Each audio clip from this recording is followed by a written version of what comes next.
नवीन सत्ववती माया ही आवरण विक्षेप म्हटली आहे. म्हणजे मायेचा स्वभाव आहे आवरण घालणे आणि विक्षेप निर्माण करणे. जसा मायेचा स्वभाव आहे तसा अंधाराचा स्वभाव आहे.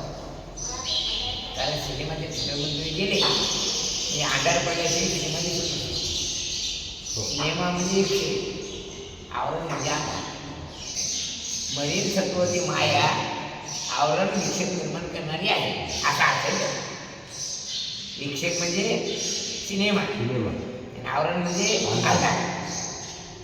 अंधार म्हणजे मूळ स्वरूपाला झाकून टाकणे आणि विपरीत अंधार दाखवणे याचं नाव विक्षेप. काय मूळ स्वभावाला झाकून टाकणे आणि ते जे मूळ आहे ते विरुद्ध दाखवणे याचं नाव विक्षेप. जसा आत्मा कसा आहे सत्यम ज्ञान म्हणून आता पण माया त्याच्यावर आवरून घातलं असल्या कारणाने सत्य ज्ञानानंतर स्वरूप जो परमार्थ आहे त्याचं ज्ञान न होणे अर्थात त्याला झाकून टाकल्यामुळे तसं झालं आणि विपरीत दिसायला लागलं म्हणजे विक्षेप निर्माण. तसा ढगाचा स्वभाव आहे तसा मायेचा स्वभाव काय पा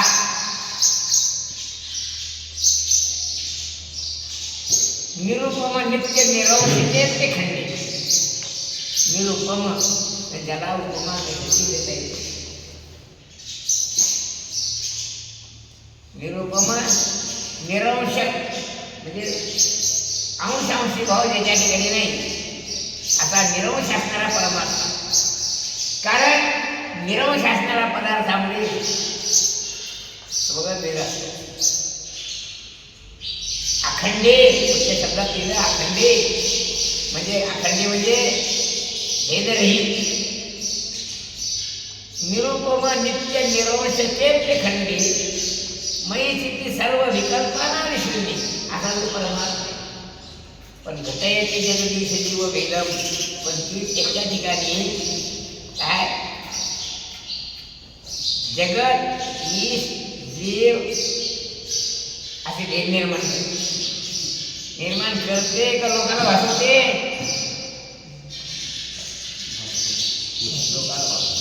कारण जे अखंडित आहे त्याचा खंड कधीच होत नाही.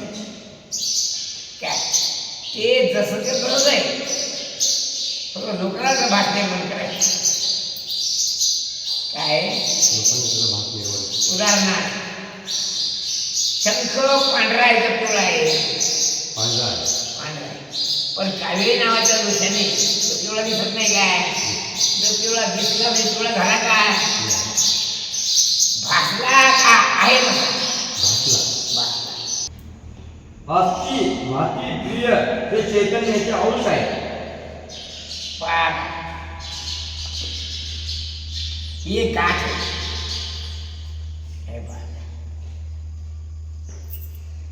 हे काय गाठ किती पदराची आहे. या गाठीत पदर किती आहे.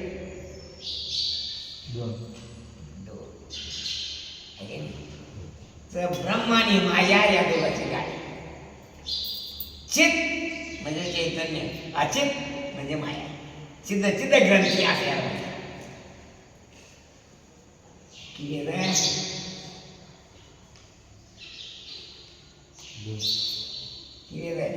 दोन पदरी गाठ या दोघांची पुढली गाठ त्याला काय म्हणतात चित म्हणजे चैतन्य अचित म्हणजे माया. मग इथं नाही चिद चिद ग्रंथी. चित म्हणजे चैतन्य आणि अचित म्हणजे माया. आता पा गमत कसं झाले दोन पदर काय या गाठीचे काय झाले दोन पदर. ते कोणते चित चिदचित ग्रंथी असं नाव. ग्रंथी म्हणजे गाठ. काय ग्रंथी म्हणजे काय गाठ. ग्रंथ म्हणजे ग्रंथी झाली स्त्रीलिंगी, ग्रंथ झाला पुल्लिंगी. मग ग्रंथ कशा म्हणतात? ग्रंथामध्ये काय? शब्द बांधून ग्रंथ म्हणजे गाठ काय? शब्दाने आपल्या डोक्यात जे ज्ञान आहे ते शब्दाने बांधून ठेवणे याचं नाही ग्रंथ. शब्दबद्ध ठेवणे याचं नाव काय आहे? म्हणजे ज्ञानाला शब्दाच्या माध्यमातून जे बांधून ठेवले जाते त्याचं नाव काय आहे? ग्रंथ. काय?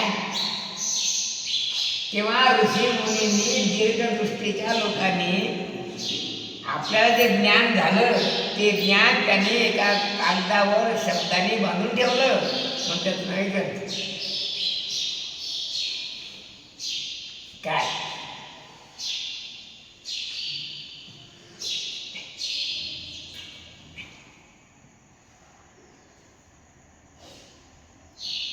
इथे कसं आहे?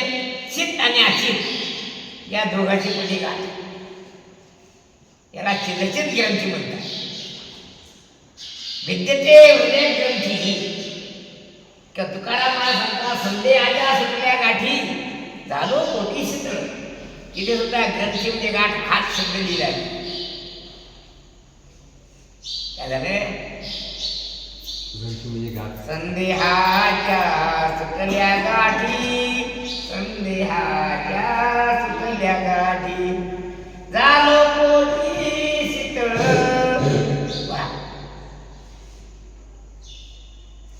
आता पहा, ही जी गाठ मारली या गाठीमध्ये दोन पद आहे ना. पण या अभंगातली जी गाठ आहे ती 5 पदराची. किती पदराची आहे? 5 पदराची. 5 दुरेत आणि 5 दुऱ्याची गाठ. कोणकोणती दुरे? 5. अस्थि भाटी प्रिय हे 3 आणि नाम आणि रूप हे झाले 2. 3 आधी 2 ही 5 पदराची गाठ पडली.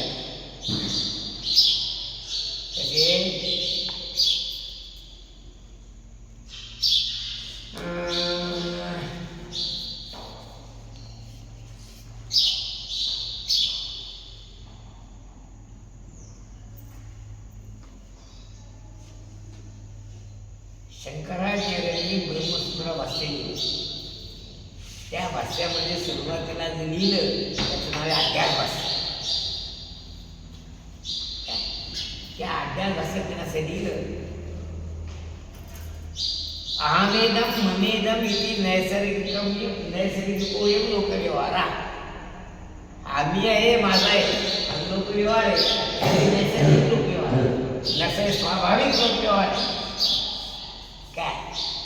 पण त्यात चैतन्याचा काही प्रवेश काय? पण अहमेदम ममेदम आम्ही आहे, माझा आहे ही माया आहे.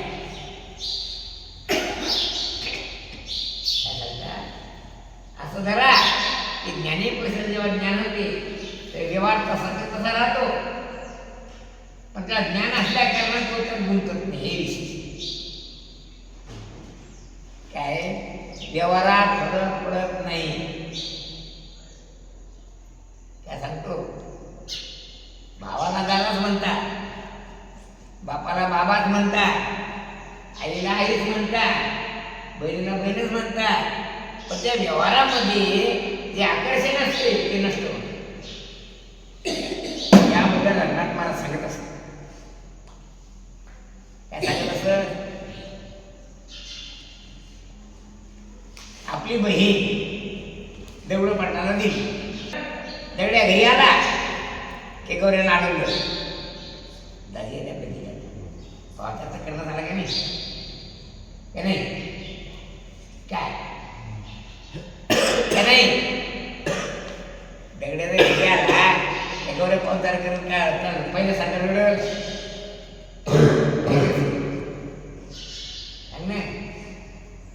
काय करते? पण दगड्या घरी आला तर असं येत नाही, धनातन नाचते. काय करते काय करते दणादण नाचतो. हे पाहिजे मला, ते पाहिजे मला, हे नाही पाहिजे, हे नाही पाहिजे, हे नाही पाहिजे, मी हे खात नाही, आम खात नाही, तर नकली करते. तरी सुद्धा आपल्या मुलीकडे पाहून त्याचं सगळं सहन करावं.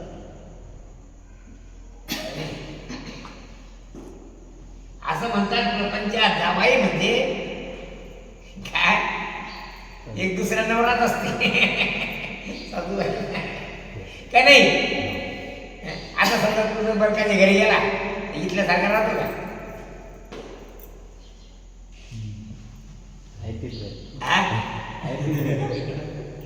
काय राहते काय राहते ऐकत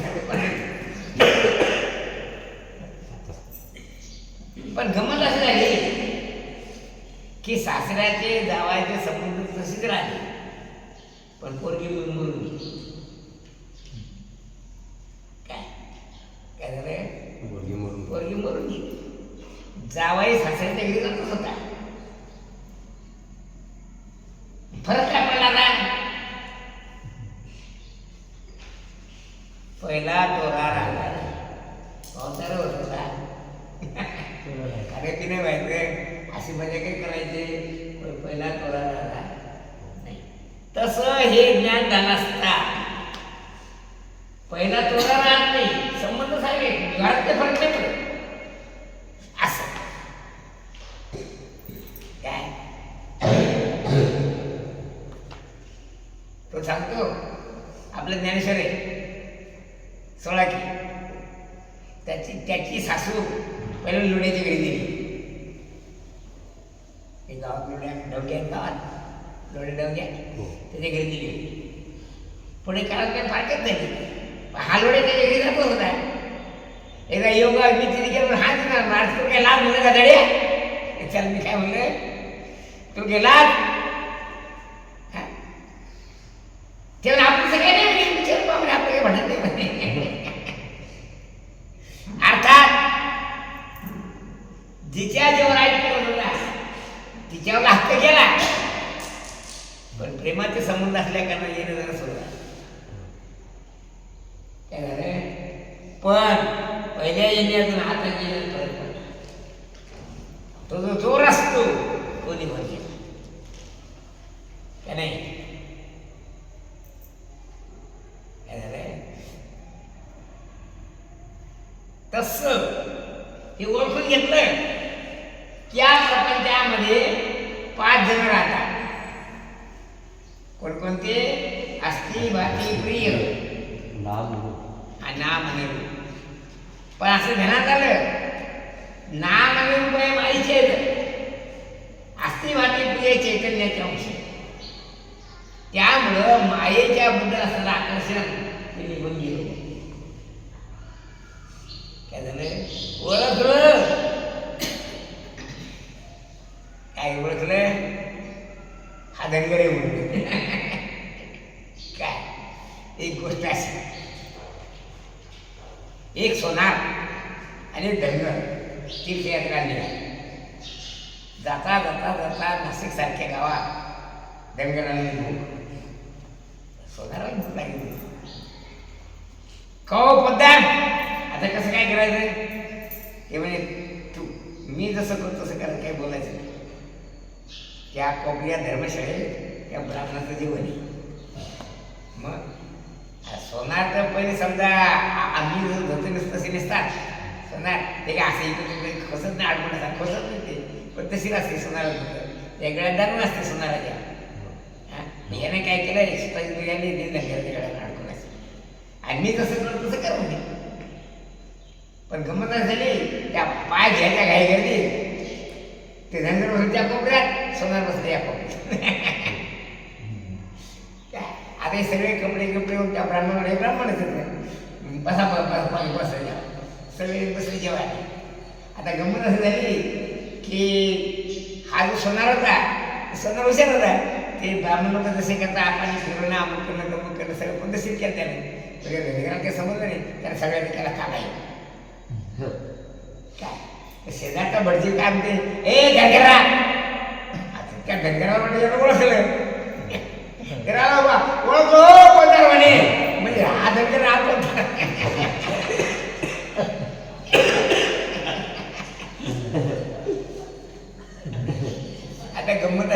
सांगतो. धनगर या शब्दाचा अर्थ आला नाही. साखरे मानच्या आश्रमात त्यांचा जे गुरुभाऊ धनगराचा होता.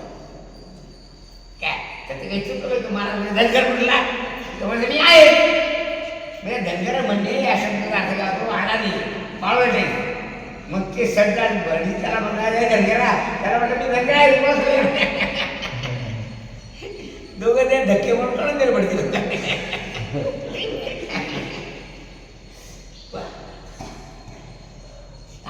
ओळखला म्हणजे त्याचा जो जोर असतो तो जोर राहतो का नाही? वाच.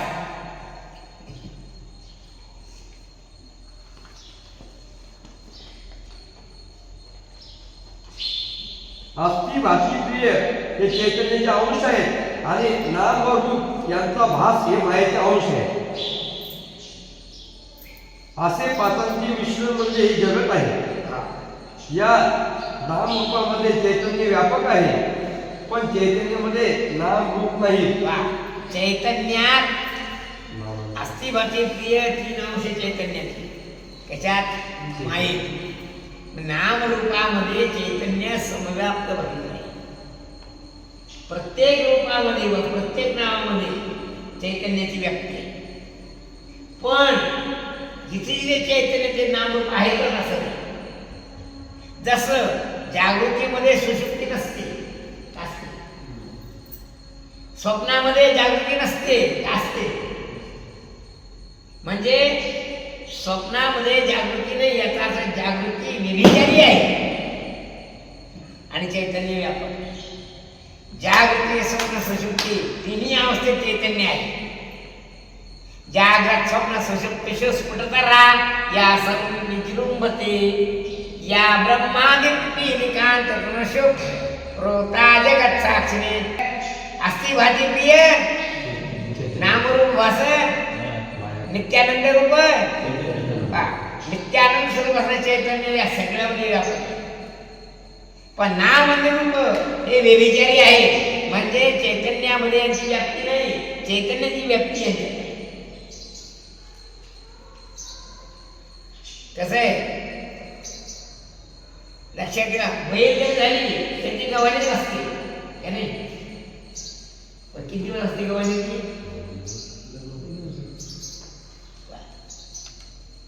पण संख्या कायच्या गव्हाणीचा. म्हणजे तो व्यभिचारी नाही, ही व्यभिचारी आहे. ही कधी नाव बदलल हे सांगता नाही येणार का नाही? याचं नावच बदलत. अर्थात सर्वत्र व्यापक असते हे निराळ. आणि कधी आहे कधी नाही हे निराळ. कधी आहे कधी नाही त्याला व्यभिचारी म्हणतात. काय म्हणतात? आणि जे कायमच असते काय ते कायमच आहे त्याला व्यभिचारी म्हणतात. म्हणून नामरूप हे व्यभिचारी काय नाही. काय झालं? कधी असते कधी नसते याचे नाव व्यभिचारी. नामरूप कधी असतात कधी नसतात पण चैतन्य मात्र सर्वत्र सार्थ समव्याप्त आहे. आता गंमत झाली. सत्य गेले भोळ्यावरी अविद्येची चालीच. सत्य स्वरूप असणारा परमात्मा आपण नाही ओळखत का नाही? अविद्येची चाली जोडी म्हणजे वेगवेगळी चार याचा बहुमान झाला. म्हणजे व्यवहारामध्ये नाम रूपाची किंमत जास्त आहे का नाही? तसं तुकडोजी महाराज म्हणतात, काय म्हणतात? कडू कार्याला बहु आला भाव का नाही? जे बदमाश असतात सगळ्या गावात त्याची प्रसिद्धी असते का नाही?